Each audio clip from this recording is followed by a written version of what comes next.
No, your joke was about mustache and branding, which was very clever, very clever. But we were like metaphor, and sometimes in a business setting, using metaphors, they just drop dead. You're in a meeting, you speak in metaphor, it drops dead, and it's probably a sign that you're in the wrong room. But also, I'm at that stage. I'm asking myself, how can I not teach but instill? Let's say instill in others the metaphor thinking.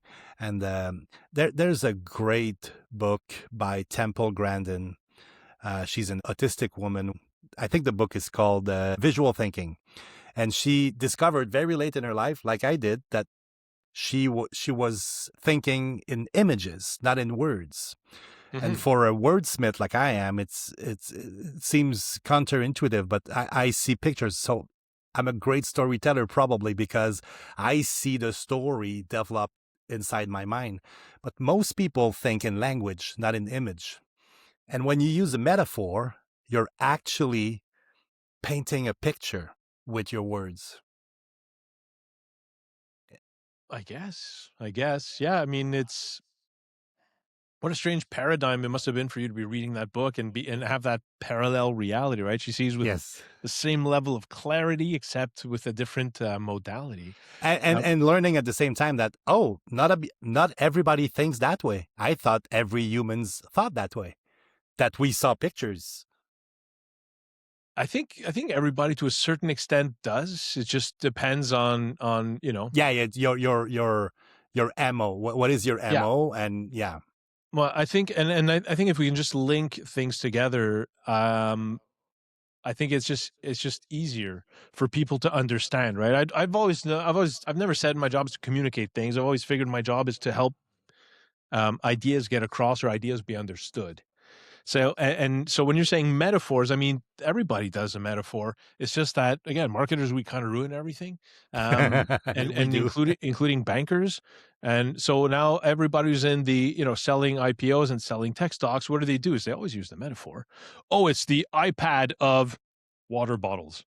Oh, it's the Uber of water bottles. And it's always that. It's forcing you to make a link. And that's just because something's already anchored in your mind, and it takes a lot. It's lazy at the end of the day if you do it gratuitously, and it's amazingly effective if you do it intelligently.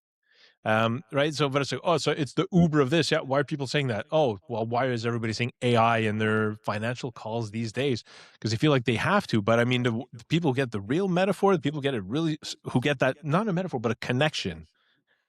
I think the message becomes so much more understood that the person can repeat it in a manner that's accurate and sincere. And if you can get that metric, your message is like, it's unstoppable. Yeah, and humans invented language a long time ago. Writing is very recent. The invention of writing is very, very recent, but language is very old.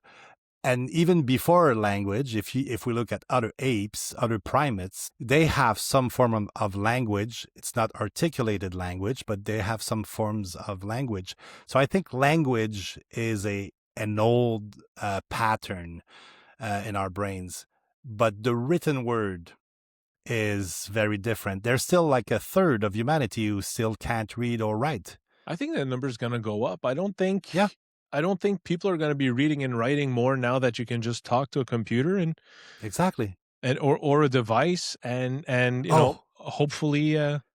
I gave a conference about AI a few weeks back. It was for union workers in the construction field, so not your typical office workers, right? And it had to be a fun crowd. It was. They're very, very pragmatic. They build things. I was going to say, like, they build the universe. That's what they do. I'm looking. If I look out, outside out the window, there's not much in my field of view that has not been the result of somebody building it. Exactly. And my first slide was a prompt on a billboard in a building that says, "Hey, ChatGPT, finish this building," which is like, it's never going to happen, right? So everybody cheered. And one woman, older, like early 60s, came to me very shy, very embarrassed to tell me that she can't use those tools because she doesn't know how to write, incapable of learning how to write. And I showed her my phone and I spoke to ChatGPT, and ChatGPT answered with its British voice that I chose. And she looked at me and I saw the paradigm shift in her mind.